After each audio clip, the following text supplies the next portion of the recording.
नमस्कार दोस्तों, हमारे इस भारत एकेडमी की यूट्यूब चैनल पर आपका स्वागत है। आज अपन देखेंगे करंट अफेयर की सीरीज में 60वां ज्ञानपीठ पुरस्कार जो कि 14 मार्च 2026 को जो है घोषित किया गया। ज्ञानपीठ पुरस्कार 60वां ज्ञानपीठ पुरस्कार है जो किन्हें दिया गया, तो इनसे संबंधित है जो अपन डिटेल में बात करेंगे, क्योंकि आरपीएससी है जो वर्तमान में प्रश्न है जो बहुत डेप्थ में जाकर पूछे जा रही है।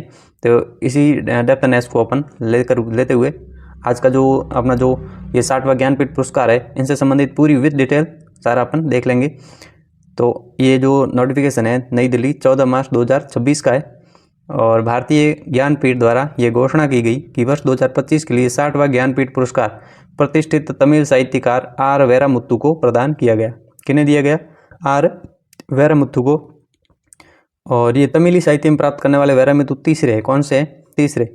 इससे पहले जो दो तमिल जो साहित्यकारों को है जो ज्ञानपीठ पुरस्कार मिल चुका है और उन्हें तमिल साहित्य में उनके उल्लेखनीय योगदान, रचनात्मकता और विशिष्ट काव्यात्मक अभिव्यक्ति के लिए सम्मान दिया जा रहा है। इसमें अपन को ऑब्जेक्टिव क्वेश्चन के तौर पर यह याद रखना है। एक तो 60 कौन सा है? 60वां ज्ञानपीठ पुरस्कार है कि किसे दिया गया? तो आर वेरामुत्तु को 2025 का 60वां ज्ञानपीठ पुरस्कार है जो प्रदान किया गया और ये तमिल साहित्यकार है। ये बात आप याद रखना। इसकी जगह है जो स्टेटमेंट में तमिल की जगह पंजाबी वगैरह कुछ और दिया जा सकता है, तो ये आप जरूर याद रखना। फिर ये निर्णय भारतीय ज्ञानपीठ की चयन समिति की बैठक में लिया गया। इस समिति में प्रख्यात विद्वानों और साहित्यकारों का समावेश रहा, जिनमें प्रोफेसर प्रतिभा राय की अध्यक्षता में अन्य सदस्य श्री माधव कौशिक, श्री दामोदर माउजो और doctor Suranjan Das, doctor A Krishna वगैरह ये जो है वो सदस्य थे, आप देख सकते हैं। और बैठक के प्रारंभ में ज्ञानपीठ के अध्यक्ष जस्टिस विजेंद्र जैन तथा ज्ञानपीठ के निदेशक मधुसूदन आनंद को जो है वो 2 मिनट का मौन भी रखा था। और तमिल के प्रसिद्ध कवि, गीतकार, लेखक आर जो वेरामुत्तु जी है, इनका जन्म 1953 में तमिलनाडु में होता है और समकालीन तमिल साहित्य के महत्वपूर्ण रचनाकारों में गिने जाते हैं। उनकी कविताओं और लेखन में मानवीय संवेदना, सामाजिक सरोकार, प्रकृति के प्रति गहरी संवेदनशीलता का प्रभावशाली चित्रण मिलता है। वेरामुत्तु ने कविता, गीत, गद्य तीनों क्षेत्रों में जो है उल्लेखनीय योगदान दिया है। उनकी काव्य रचनाओं अपनी मौलिकता, भावनात्मक गहराई और सांस्कृतिक चेतना के कारण पाठकों के अत्यंत लोकप्रिय हैं और तमिल भाषा और साहित्य के विकास में उनका योगदान रहा है। इनकी कौन कौन सी रचना है? तो 37 से अधिक पुस्तकें इन्होंने लिखी हैं। इनमें से आप देख सकते हैं कलिकाट्टू इतिहासम और करुआची काव्यम, तन्नी देशम, मोंद्रम उलागा तोर पोर तन्नी देशम, मोंद्रम उलागा पोर, ये जो तरतीब की इसमें है जो भविष्यवाणी की गई है। और आर वेरामुत्तु को उनके 40 साल के करियर में 7 बार राष्ट्रीय फिल्म पुरस्कार दिया गया सर्वश्रेष्ठ गीतकार के रूप में। कितनी बार?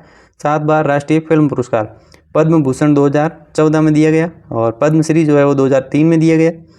साहित्य अकादमी पुरस्कार 2003 उनके उपन्यास कलिकट्टू इतिहासम जो अपन ने देखा था, ये उपन्यास है कलिकट्टू इतिहासम के लिए तथा तमिलनाडु सरकार द्वारा कला में योगदान के लिए कलोम मणि पुरस्कार से सम्मानित किया गया। क्या नाम है? कलोम मणि पुरस्कार। तो ये जो पुरस्कार है ये आरपीएससी जो आपको ऑप्शन में स्टेटमेंट के तौर पर आपको दे दिए जाएंगे। और अगला है ये परवर परिषद वगैरह है, ठीक है। फिर आप देख सकते हैं इसमें क्या दिया जाता है। तो ज्ञानपीठ पुरस्कार भारत का सर्वोच्च साहित्यिक सम्मान है। क्या है? भारत का सर्वोच्च साहित्यिक सम्मान है। भारतीय भाषाओं में उत्कृष्ट साहित्य सर्जन के लिए करने वाले लेखकों को प्रदान किया जाता है। इस सम्मान के अंतर्गत 11 लाख रुपए की राशि, वाग्देवी की सरस्वती की कांस्य की प्रतिमा और प्रशस्ति प्रदान की जाती है।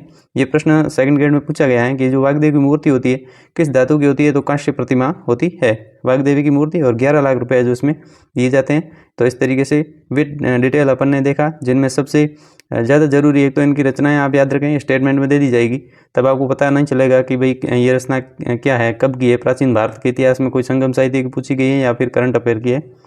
और बाकी जो है वो आप ये इनके पुरस्कार 2003 में पद्मश्री, 2014 में पद्म भूषण और 7 बार राष्ट्रीय फिल्म पुरस्कार सर्वश्रेष्ठ गीतकार के रूप में।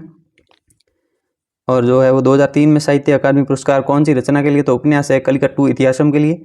और तमिलनाडु सरकार द्वारा जो कलोम मणि जो पुरस्कार है जो इन्हें दिया गया। तो अपन फोटो देख लेते हैं। ये 60वां ज्ञानपीठ पुरस्कार 2025 अनाउंसमेंट और भारतीय ज्ञानपीठ की तरफ से। और ये जो आर वेरामुत्तु जी है, तमिल राइटर हैं, तो इनका जो है तो ये आप याद रखना है। और कमेंट बॉक्स में मुझे ये भी बताओ कि जो 59वां ज्ञानपीठ पुरस्कार और 58वां ज्ञानपीठ पुरस्कार है जो किसे दिया गया, क्योंकि आपको यह जो कई बार आरपीएससी जो मिलान भी करवा लेती है, जिसमें 56, 57, 58, 59, 60 वगैरह आपको मिलान किए कराए जा सकते हैं। और एक आपको बताना है प्रथम ज्ञानपीठ पुरस्कार कब हुआ, किसको दिया गया। तो ये 2-3 आप कमेंट बॉक्स में ज़रूर बताएं, या फिर आप सर्च करके जो अपने नोट्स में ज़रूर ऐड कर लें। धन्यवाद मित्रों, मिलते हैं अगले सेशन में।